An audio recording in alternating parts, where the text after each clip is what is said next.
asemi seniati dabonti de sanati de na tese mubuefu anisa we do not recognize ECOWAS protocol anymore. Guta sana mo kano. A useless organization. Oh, it doesn't actually exist. Oh, I'm telling you. Another day, another story about ECOWAS not keeping its promises. Should we even bother with this organization anymore? At first, ECOWAS seemed to bring good things, but it's been disappointing over the years. Now, they say one thing and do another.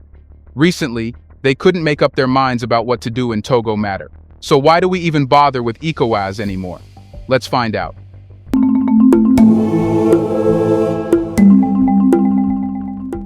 The Economic Community of West African States, ECOWAS, has long been regarded as a pivotal force for democracy, peace, and stability in the region. Established with the noble goal of fostering economic integration and political cooperation among its member states, ECOWAS has played a crucial role in addressing political crises and promoting good governance. However, recent events in Togo have raised questions about the consistency of ECOWAS' commitment to these principles. Togo, a small West African nation grappling with political instability, has become the latest focal point in the region's tumultuous landscape. The proposed changes to Togo's constitution, potentially extending President Faure Gnassingbé's rule until 2031, have sparked widespread outcry and opposition protests. ECOWAS initially condemned the controversial constitutional reforms, citing concerns over their impact on democracy and governance. Yet, a closer examination reveals a troubling pattern of inconsistency in ECOWAS' response. Despite its initial condemnation, ECOWAS backtracked, opting for a more cautious approach. This abrupt shift in tone has led to accusations of double standards, with critics questioning ECOWAS' impartiality and commitment to its founding principles. In today's video, we will delve into the unfolding crisis in Togo and scrutinize ECOWAS' response, shedding light on the potential double standards at play. By examining the evolving dynamics within ECOWAS and the broader implications for regional governance, we aim to foster a deeper understanding of West Africa's challenges in pursuing democracy and stability. Has ECOWAS always been like this? The Economic Community of West African States stands as a cornerstone of regional cooperation and integration, founded on the principles of democracy, peace, and stability. Since its inception in 1975, ECOWAS has aimed to promote economic development and political cooperation among its member states, which comprise 15 countries in West Africa. Central to its mission are the principles of democracy, good governance, and respect for human rights. ECOWAS emerged in response to the need for greater regional cooperation and integration to address common challenges facing West African countries. At its core, the organization seeks to foster economic growth, social progress, and cultural development in the region. Through initiatives such as the ECOWAS Trade Liberalization Scheme and the ECOWAS Protocol on Free Movement of Persons, Goods, and Services, ECOWAS has worked to facilitate trade and enhance regional economic integration. Moreover, ECOWAS has been pivotal in promoting peace and stability in West Africa, particularly through its conflict prevention and resolution mechanisms. The organization has deployed peacekeeping missions and mediation efforts to resolve conflicts in countries such as Liberia, Sierra Leone, and Ivory Coast, restoring peace and stability in the region. Key to ECOWAS' approach is the adherence to democratic principles and the protection of human rights. The organization has been at the forefront of efforts to promote democracy and good governance in West Africa, monitoring elections, facilitating political dialogue, and supporting democratic transitions. ECOWAS has also established institutions such as the ECOWAS Parliament and the ECOWAS Court of Justice to uphold the rule of law and ensure respect for human rights within the region. However, despite its noble aspirations and achievements, ECOWAS has faced criticism and scrutiny over handling certain regional political crises. Experts argue that the organization has sometimes failed to uphold its principles consistently, leading to accusations of double standards and selective intervention.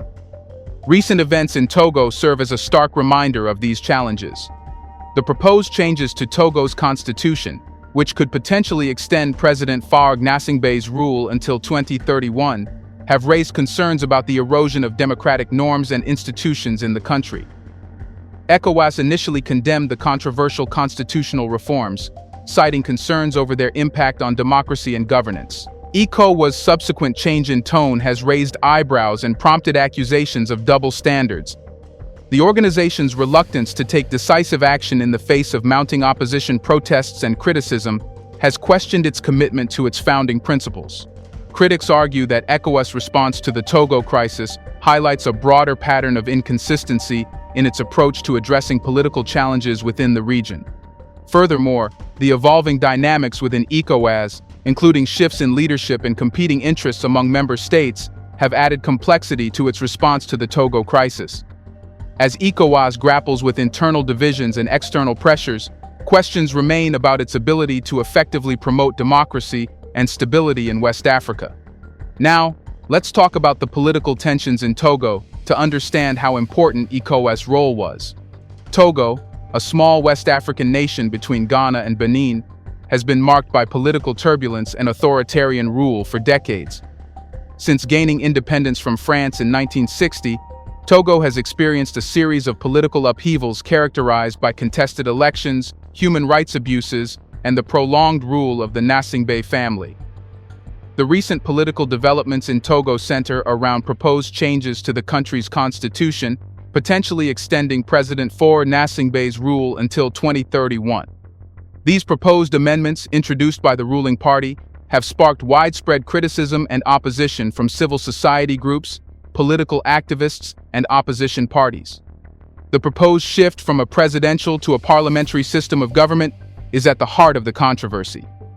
It would grant Parliament the power to choose the president and effectively abolish future presidential elections. Critics argue that these changes would consolidate power in the hands of the ruling elite and undermine democratic institutions in Togo. Here's a reminder to please like and share the video and subscribe to our channel to watch more videos on Black culture, history, civilization, and identity. Let's continue now. The proposed constitutional reforms have reignited long-standing grievances against the Gnassingbé regime, which has been in power for over 5 decades. President Faure Gnassingbe succeeded his father, Gnassingbé Eyadema, who ruled Togo with an iron fist for 38 years until he died in 2005. Despite promises of political reform and democratization, the Gnassingbé regime has faced allegations of electoral fraud, human rights abuses, and repression of dissent. In response to the proposed constitutional reforms, opposition parties and civil society groups in Togo have mobilized protests and demonstrations calling for the withdrawal of the amendments and the restoration of democratic governance. These protests have been met with a heavy-handed response from security forces, leading to arrests, injuries, and fatalities among protesters. The international community, including regional organizations like ECOWAS, has also weighed in on the crisis in Togo. The crisis in Togo highlights broader challenges facing West Africa in its quest for democracy and good governance. Despite the prevalence of democratic norms and institutions across the continent, many countries continue to grapple with authoritarian rule, political repression, and electoral manipulation. The Togo crisis serves as a sobering reminder of the fragility of democracy in the region and the need for sustained efforts to promote political pluralism, respect for human rights, and the rule of law. So, what repose has ECOWAS' changing narrative got? The economic community of West African states' response to the political crisis in Togo has been closely scrutinized, revealing potential inconsistencies and double standards in the organization's approach. As one of the leading regional bodies committed to promoting democracy, peace, and stability in West Africa, ECOWAS plays a crucial role in addressing political challenges and upholding democratic norms within the region. The crisis in Togo, sparked by proposed changes to the country's constitution that could extend President Faure Gnassingbe's rule, prompted an initial condemnation from ECOWAS. In a statement, the organization expressed concerns about the controversial constitutional reforms and their potential impact on democracy and governance in Togo. The statement signaled ECOWAS's commitment to upholding democratic principles and supporting the aspirations of the Togolese people for political pluralism and electoral integrity. However, ECOWAS's subsequent actions and statements regarding the crisis in Togo have raised questions about the organization's consistency and impartiality. Following its initial condemnation of the proposed constitutional reforms, ECOWAS appeared to backtrack, opting for a more cautious approach. This change in tone was evident in subsequent statements and actions by ECOWAS, which adopted a less aggressive posture towards the Togolese government. ECOWAS's shifting stance has fueled speculation and criticism, with some observers accusing the organization of succumbing to political pressure and prioritizing diplomatic relations over principles. Critics argue that ECOWAS's reluctance to take decisive action in the face of mounting opposition protests and criticism undermines its credibility and effectiveness as a regional mediator and arbiter of democracy. Moreover, ECOWAS's response to the crisis in Togo contrasts with its actions in other member states facing similar political challenges. In countries such as Niger, Burkina Faso, and Gabon, ECOWAS has taken a more assertive stance, condemning political unrest and advocating for democratic reforms. The disparity in ECOWAS' approach to different member states raises questions about the organization's impartiality and consistency in upholding its founding principles. The Togo crisis also highlights broader dynamics within ECOWAS, including competing interests among member states and the influence of regional power dynamics on the organization's decision-making process. As ECOWAS grapples with internal divisions and external pressures, questions remain about its ability to effectively address political crises and promote democracy and stability within the region. Furthermore, ECOWAS's response to the crisis in Togo has implications for the organization's credibility and legitimacy in the eyes of the Togolese people and the international community. By appearing to waver in its commitment to democracy and good governance, ECOWAS risks undermining its reputation as a champion of regional integration and democracy in West Africa. So, does ECOWAS have double standards? The unfolding crisis in Togo has laid bare the potential double standards within the economic community of West African states, highlighting inconsistencies in the organization's response to political challenges within the region. As ECOWAS grapples with the crisis in Togo, comparisons with its actions in other member states facing similar challenges reveal a troubling pattern of selective intervention and differential treatment.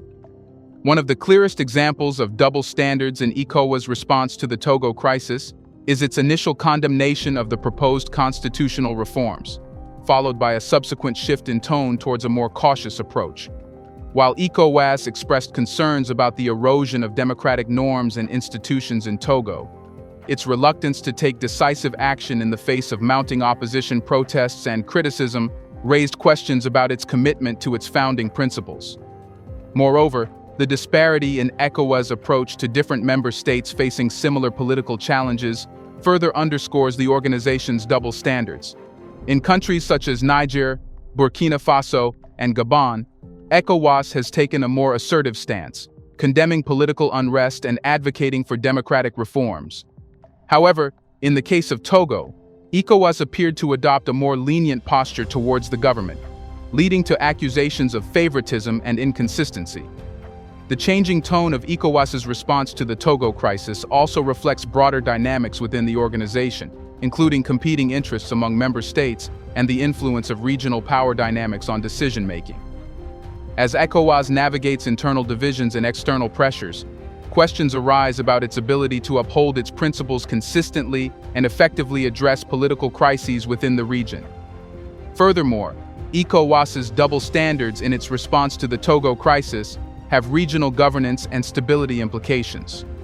By prioritizing relations over principles, ECOWAS risks undermining its credibility and legitimacy as a regional mediator and arbiter of democracy. The perception of inconsistency in ECOWAS' approach to political challenges within the region could also embolden authoritarian regimes and undermine efforts to promote democracy and good governance. The Togo crisis serves as a wake-up call for ECOWAS to reevaluate its role and responsibilities in addressing political challenges within the region.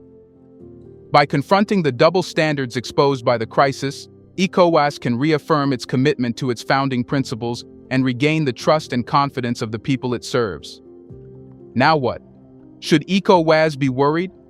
The response of the ECOWAS to the crisis in Togo has been met with widespread criticism and raised significant challenges for the organization. Civil society organizations, political analysts, and concerned citizens have voiced their concerns about ECOWAS's handling of the Togo crisis, highlighting the potential implications for regional governance and stability. One of the primary critiques of ECOWAS's response to the Togo crisis is the perceived inconsistency and double standards in its approach. While ECOWAS initially condemned the proposed constitutional reforms in Togo, its subsequent change in tone towards a more cautious approach has raised questions about its commitment to democracy and good governance. Critics argue that ECOWAS' reluctance to take decisive action in the face of mounting opposition protests undermines its credibility and effectiveness as a regional mediator and arbiter of democracy. Moreover, ECOWAS' response to the Togo crisis starkly contrasts its actions with those of other member states facing similar political challenges.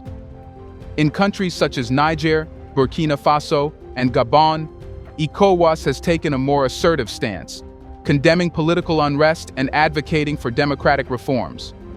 The disparity in ECOWAS' approach to different member states raises concerns about its impartiality and consistency in upholding its founding principles. Furthermore, ECOWAS' response to the Togo crisis has highlighted broader challenges facing the organization in fulfilling its mandate to promote democracy, peace, and stability in West Africa. Internal divisions and external pressures, including competing interests among member states and the influence of regional power dynamics, have complicated ECOWAS' ability to address political crises effectively. The crisis in Togo has also exposed the limitations of ECOWAS's governance structure and decision-making processes. With no centralized authority or enforcement mechanisms, ECOWAS relies on consensus-based decision-making among member states, which can lead to delays and compromises in its response to political crises. Moreover, the lack of transparency and accountability within ECOWAS' governance structure has made it difficult to hold the organization accountable for its actions. Despite these challenges, civil society organizations, political analysts, and concerned citizens continue to call for greater transparency, accountability, and consistency in ECOWAS actions. They argue that ECOWAS must uphold its founding principles and demonstrate unwavering commitment to democracy and good governance, even in the face of political pressures and competing interests. The crisis in Togo also underscores the importance of regional cooperation and solidarity in addressing political challenges within West Africa. As ECOWAS grapples with the fallout from the Togo crisis, there is an urgent need for dialogue, reconciliation, and democratic reform. By standing in solidarity with the people of Togo and supporting their aspirations for democracy, freedom, and justice, ECOWAS can reaffirm its role as a champion of regional integration and democracy in West Africa. Here comes an important question. Why is ECOWAS failing to do what it promised? The divergent political interests and priorities among ECOWAS member states create significant challenges for the organization in effectively addressing political crises. Within ECOWAS, member states encompass various political systems, ideologies, and national interests.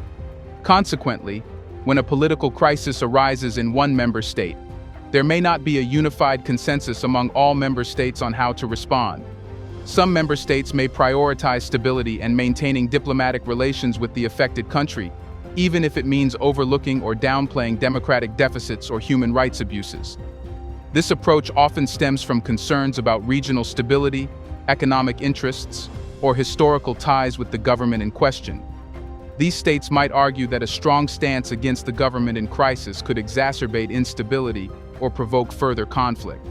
On the other hand, other member states advocate for a more moral stance, emphasizing the importance of upholding democratic norms, respect for human rights, and adherence to ECOWAS protocols and agreements. These states push for sanctions, diplomatic isolation, or other punitive measures against the government, believing such actions are necessary to promote democracy and good regional governance. The clash of these divergent perspectives can lead to gridlock within ECOWAS decision-making bodies, making it difficult to formulate a cohesive and effective response to political crises. In some cases, ECOWAS resorts to compromise solutions that fail to address the root causes of the crisis or adequately uphold its stated principles. ECOWAS also operates within a complex regional context, characterized by power struggles and geopolitical rivalries. Larger and more influential member states significantly influence ECOWAS decisions and actions. These dynamics can lead to compromises on principles in favor of political expediency, undermining the organization's ability to effectively address political crises. ECOWAS's governance structure and decision-making processes challenge effective and timely action. The organization operates on a consensus-based model, requiring agreement among member states before taking significant actions. This can lead to delays and compromises in crises, particularly when member states have divergent interests. Additionally, ECOWAS lacks robust enforcement mechanisms to ensure compliance with its decisions and resolutions, limiting its effectiveness in addressing political challenges. Also, the external pressures from international actors significantly influence ECOWAS's response to political crises in West Africa. Donor countries, regional powers, and international organizations influence ECOWAS, often with their agendas and interests at play. Donor countries, particularly Western nations, provide financial assistance to ECOWAS, but condition aid on ECOWAS aligning its actions with their strategic interests, potentially compromising the organization's autonomy and impartiality. Regional powers, such as neighboring countries or influential states within Africa, may have vested interests in neighboring states and seek to shape ECOWAS' response to crises accordingly. Additionally, international organizations like the United Nations and the African Union influence ECOWAS decisions and actions through coordination efforts, sometimes leading to conflicting approaches and priorities. While collaboration with external partners can enhance ECOWAS capacity, the organization must maintain its independence and uphold its principles of democracy and human rights amidst external pressures.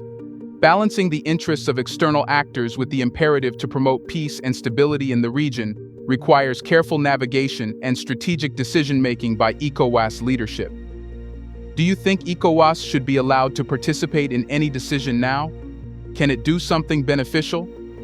Let us know in the comment section if it is time to establish new and better organizations. Do you want to watch more videos like this one? If so, subscribe to our channel and press the bell icon next to it. We have decided to bring videos on something nobody talks about: the Black culture, civilization, history, and evidence about how glorious Blacks have been. Thanks for watching, and until the next video, stay tuned.